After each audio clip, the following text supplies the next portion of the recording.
శివుడు సర్వమంగళ స్వరూపంతో ఉంటాడాయన. ఉండి అన్ని ప్రాణులకు కూడా విశేషమైనటువంటి ఉపకారం చేస్తూ ఉంటాడు. అంత గొప్పగా పరమశివుడు వెలిసినటువంటి క్షేత్రం అరుణాచలం.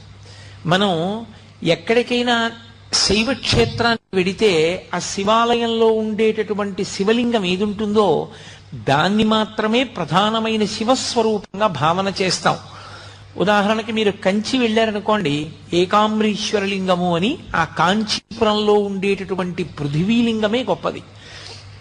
ఆ పృథివీలింగ దర్శనం ప్రధానంగా చేస్తాం. మిగిలినవన్నీ కూడా పరివార దేవతలు ఇతరమైనటువంటి లింగాలు ఉంటాయి శివాలయంలో. కానీ ప్రధానమైన లింగం కాంచీపురంలో పృథివీలింగం. ఆ శివలింగాన్ని దర్శనం చేస్తాం.